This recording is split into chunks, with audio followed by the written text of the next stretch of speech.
Merci Marie Labatte. Sylvain Waserman, crise au plus haut sommet de l'État, nous dit Sébastien Huyghe. Vous admettez une crise gouvernementale ? Pour moi, c'est pas une crise gouvernementale, c'est pas une bonne nouvelle de changer de ministre, c'est une évidence. Et en même temps, c'est une décision personnelle de Gérard Collomb qu'il faut respecter. Alors la scénographie du départ, évidemment, est à mon sens pas optimale. Je pense qu'on aurait dû mieux l'orchestrer. En même temps, je pense qu'il y a ce désir chez. Mais ça a été bien géré, vous trouvez ? Écoutez, je vais pas commenter la gestion des 24 heures. C'était lundi, on est mercredi. Je dirais, il s'est pas passé 3 semaines. Tous ceux qui voudraient faire croire qu'il y a une vacance du pouvoir parce qu'il y a un changement de ministre, ou pire, comme j'ai pu l'entendre, que la sécurité des Français est en danger parce qu'on change de ministre de l'Intérieur, c'est au mieux un effet de manche et au pire une escroquerie intellectuelle. Crise politique. Le président dit non au Conseil des ministres ce matin. Vous êtes évidemment de l'avis de Sébastien Huyghe, Annie Genevard. On nous répète en boucle depuis 1 heure, ce n'est pas une crise politique. Ce qui montre bien en creux que c'est véritablement une crise politique, puisqu'il y a besoin de dire que ça n'en est pas une. C'est une crise politique majeure. À la fois par la personnalité de celui qui s'en va et par les conditions de son départ. La personnalité de celui qui s'en va est un des tout proches du président de la République. Probablement un de ceux, avec François Bayrou, qui ont infléchi le cours de la campagne d'Emmanuel Macron par leur ralliement. On observera au passage que l'un et l'autre ont quitté le président de la République ou se montrent critiques à son égard. Ça en dit long. Donc c'est le ministre de l'Intérieur, un ministère extrêmement important, évidemment, par la nature de ses fonctions, c'est un ministre d'État. Je ne dirais pas que la sécurité des Français n'est pas assurée, parce que je pense effectivement qu'il y a là peut-être un raccourci que je ne franchirai pas. En revanche, il y a de quoi inquiéter les Français, parce que celui qui est en charge de la sécurité, celui qui est le patron des forces de sécurité, abandonne son poste. Et il l'abandonne pas parce qu'il est malade, pas parce qu'il y a un problème particulier, pour des raisons personnelles, pour assurer sa réélection à Lyon. J'ai envie de dire, mais il fallait pas quitter la ville de Lyon. C'est irresponsable comme décision, Sylvain Waserman, de la part de Gérard Collomb. Écoutez, personnellement, j'aurais préféré qu'il reste. En même temps, c'est sa décision toute personnelle. On va pas épiloguer pour voir quelle est la part du facteur. Et il fragilise pas un peu, là, le président de la République, le gouvernement, l'Intérieur? Il est clair que j'aurais préféré qu'il reste en fonction. En même temps, le gouvernement ne dépend pas d'un homme. J'entendais un commentaire qui disait « il ne reste plus qu'Édouard Philippe au gouvernement ». Enfin, il faut revenir à des propos plus raisonnables. On va avoir un nouveau ministre de l'Intérieur et ceux qui appelaient à la démission de Gérard Collomb il n'y a pas si longtemps que ça, avant l'été, maintenant s'empressent de dire que c'est une catastrophe parce qu'il part. Donc je crois qu'il faut vraiment se dire qu'aujourd'hui, et écoutez le discours qu'il a prononcé à son départ, il y a des vrais enjeux de sécurité. Il y a la police de sécurité du quotidien qui est une vraie réponse de proximité. Mais ces situations, qui existent notamment dans nos banlieues, ça fait des dizaines d'années qu'elles se dégradent. Ce que nous disait Annie Genevard il y a quelques instants, c'est que Gérard Collomb est un des tout premiers marcheurs, c'est un très très proche du président. Qu'est-ce que ça dit finalement de la Macronie aujourd'hui, du président de la République, quand on voit qu'un de ses tout proches la force d'un gouvernement, c'est la force de la majorité parlementaire qui le soutient. Et moi, ce que je vous affirme, c'est qu'il y a une majorité parlementaire soudée aux côtés du gouvernement pour qu'il réussisse le projet de transformation pour lequel on a été élu. Voilà. Donc c'est important de reposer ces éléments-là. Il y a un fait parlementaire qui est important et le Parlement, au travers de sa majorité, soutient avec force, MoDem compris, soutient avec force l'action du gouvernement. Il n'y a pas de crise institutionnelle, pourrait-on dire ? Mais entre le président et le Parlement, il y a l'exécutif, il y a un gouvernement. C'est le 7e ministre qui quitte le gouvernement en un peu plus d'1 an. Donc on ne peut pas dire qu'il n'y ait pas de problème. Il y a un problème. Il y a un problème. Puis le moment choisi par Gérard Collomb, c'est le moment où les 3 derniers mois attestent d'une augmentation des faits de délinquance et des coups et blessures hausse de 7% des coups et blessures volontaires aux personnes depuis 1 an.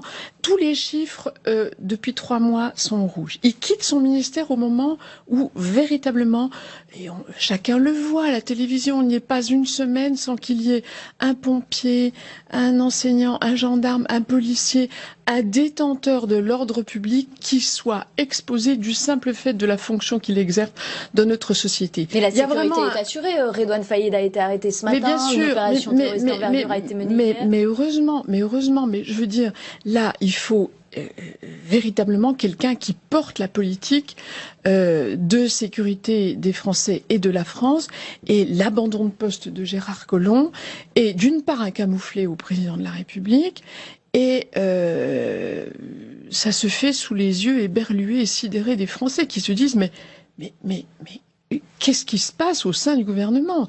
Est-ce que nous sommes encore convenablement dirigés? Je rappelle que 2 ministres d'État ont démissionné en l'espace de quelques semaines, et avec des mots quand même assez durs à l'égard d'Emmanuel Macron.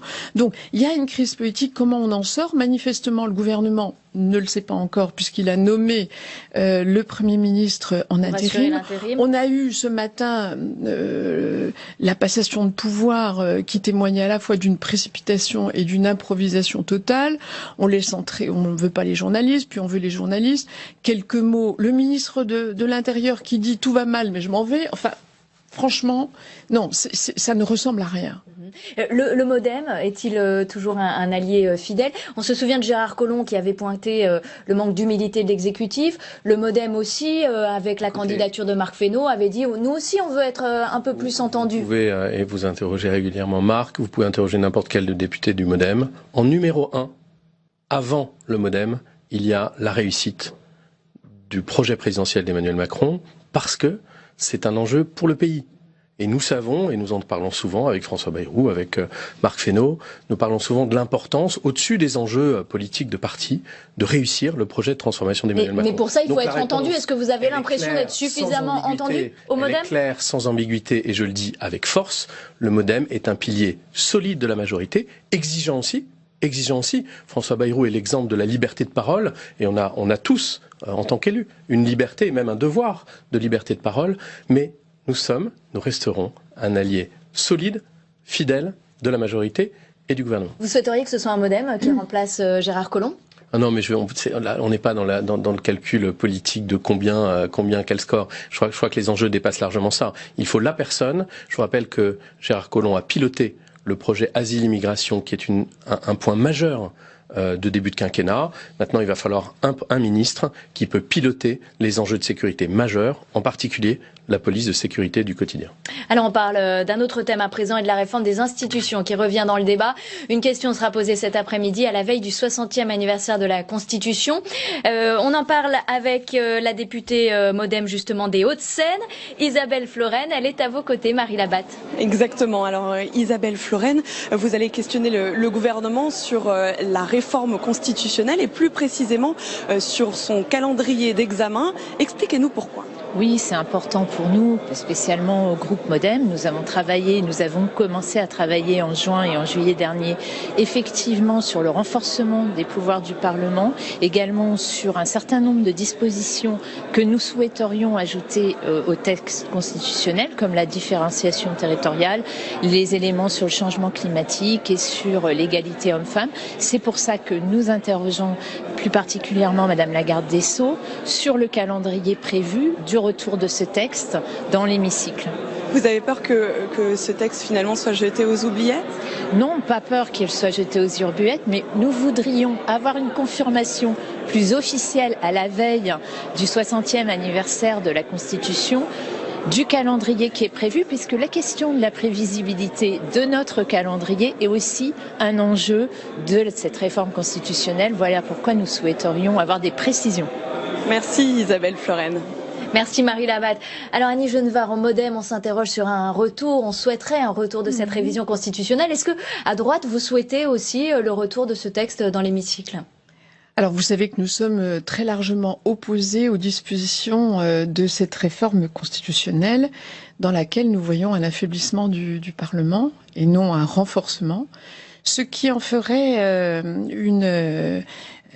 un cas de figure inédit sous la Ve République. Toutes les réformes constitutionnelles ont abouti à un renforcement du Parlement. Cette réforme-là affaiblirait le Parlement, donc nous avons évidemment bien l'intention, si ce projet de loi a été maintenu, ce qui semble être le cas, de faire valoir l'intérêt du Parlement, donc l'intérêt des Français. Est-ce que les conditions sont réunies pour vous, pour que ce texte puisse revenir? On sait que les débats s'étaient arrêtés au moment de l'affaire Benalla. Il y a des inquiétudes visiblement au MoDem. Vous partagez celle d'Isabelle Florennes? On est exactement, Isabelle a très bien illustré ce rôle d'aiguillon aussi et d'attente du MoDem et de la voix et de la façon dont on l'exprime. Nous pensons que ce texte est fondamental pour le renforcement notamment du rôle de contrôle du Parlement, mais aussi pour un point que mentionnait Isabelle qui passe souvent en dessous des radars médiatiques, c'est la différenciation. La différenciation, c'est donner plus de liberté aux territoires en fonction de leur spécificité. C'est une nouvelle façon de penser la décentralisation, c'est-à-dire pas de façon uniforme, mais de façon spécifique en fonction des territoires. Donc je pense qu'il y a beaucoup d'attentes sur ce texte-là. Nous serons vigilants effectivement pour rappeler l'importance de ce texte. Il y a maintenant une prévisibilité à 3 mois des textes, et c'est une nouveauté, des textes du gouvernement. Ça nous a été communiqué en conférence des présidents cette semaine. Donc nous avons une visibilité à décembre. Après, il reste l'hiver. Pour l'instant, en tout cas jusqu'en décembre, le texte n'est pas inscrit à l'ordre du jour. C'était prévu. Richard Ferrand parlait ce matin de janvier 2019. Vous avez des garanties? Ce qu'on attend. C'est pour ça qu'on interroge le gouvernement, comme Isabelle l'a très bien dit. Moi, je crois que ce texte de réforme constitutionnelle, au-delà des enjeux de différenciation, comme je le disais, qui sont importants pour nous, il y a des enjeux d'efficacité et en même temps de qualité du débat démocratique. Pour moi, je le vis tous les jours au perchoir. Aujourd'hui, on a une situation qui, pour les nouveaux venus, qui ont un regard peut-être encore différent, qui parfois est absurde. Vous pouvez, je le dis en une phrase, avec le même processus, changer le temps de travail des Français de 35 heures ou 45 heures, ou, pareil, changer une virgule en un point-virgule dans un texte. C'est le même processus, c'est 2 minutes pour présenter la réponse du gouvernement, la réponse de la commission et la réponse à la réponse. Donc il faut mettre plus de qualité du débat démocratique. Par exemple, le temps programmé est une façon de le faire, c'est un outil qui était utilisé. Alors est-ce que ça, c'est pas une avancée, par exemple, qui pourrait être intéressante? Est-ce que à droite, vous n'avez pas intérêt à voter cette réforme tout en la renégociant? Non, il y a une architecture globale, il y a un esprit de la réforme. Si nous ne partageons pas l'orientation générale, ça ne peut pas permettre de soutenir l'intégralité d'un texte dont on pourrait approuver tel ou tel point particulier. Voilà, donc... Mais il n'y a pas des modifications constitutionnelles à apporter pour mieux légiférer sur les textes à l'Assemblée? Alors, on peut toujours mieux légiférer, on peut améliorer les choses. Sylvain Waserman citait le temps programmé. Le temps programmé, moi je le vois lorsque je préside les séances, ça a des avantages, ça a aussi des inconvénients. Le débat s'enlise, les interventions sont longues, très répétitives, il n'y a pas de rythme, il n'y a rien qui émerge dans le débat, donc c'est pas non plus la solution absolument. On a un débat de vice-président sur ce plateau.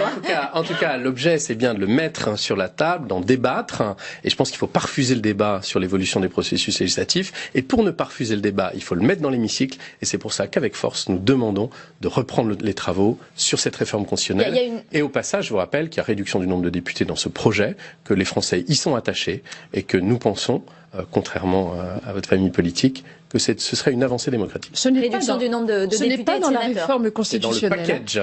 C'est dans la réforme des institutions, mais ça n'est pas dans la réforme de la Constitution. La Constitution, c'est la loi fondamentale. Il ne faut y toucher qu'avec infiniment de précautions et avec le souci que... Avec la main qui tremble. Avec la main qui tremble, comme on dit. Et dans la sérénité. Mais avec le souci de respecter un principe fondamental dans notre démocratie qui est l'indépendance des pouvoirs. Or, la réforme telle qu'elle nous a été présentée initialement ne nous paraît pas garantir du tout le bon équilibre des pouvoirs. Au contraire, la réduction du pouvoir parlementaire est une atteinte portée à l'équilibre. Plus de pouvoir pour l'exécutif, moins pour le législatif. Vous partagez pas cet avis? Ça fait partie, à mon sens, des éléments de langage. C'est pas du tout le cas. Il y a un rôle de contrôle du gouvernement qui sera factuellement et largement renforcé. Il y a cette limitation du droit d'amendement qui fait quand même débat. Non, il n'y a pas de limitation du droit d'amendement. Je regrette. Au contraire, le choix qui a été fait, c'est de garder la liberté du droit d'amendement, et ça a été réaffirmé avec force. Après, les modalités de la façon dont on les présente, et est-ce que, vous savez, il y a une question de base, est-ce que tout député un temps de parole illimité dans l'hémicycle. Aujourd'hui, c'est le cas, parce que si vous vous réveillez un beau matin et que vous avez envie de déposer 750 amendements, ben vous avez 750 fois 2 minutes de temps de parole dans l'hémicycle, et je pense qu'à un moment, il faut s'interroger sur ces pratiques-là. Donc oui, à la liberté individuelle du droit d'amendement, c'est évidemment inhérent au mandat du député, mais non à la gestion irrationnelle sur lequel on n'est pas capable de programmer et d'avoir une prévisibilité sur nos débats. Mettons un peu d'organisation dans ces débats, d'efficacité, et c'est pas antinomique de la qualité des débats. Alors je crois qu'on ne vous mettra pas d'accord sur ce plateau. Le débat se poursuivra sans doute dans l'hémicycle à partir du mois de janvier. Merci à vous Annie Genevard d'avoir participé à ce débat, vice-présidente de l'Assemblée nationale, députée Les Républicains du Doubs, et Sylvain Waserman, vice-président également de l'Assemblée, député MoDem du Bas-Rhin.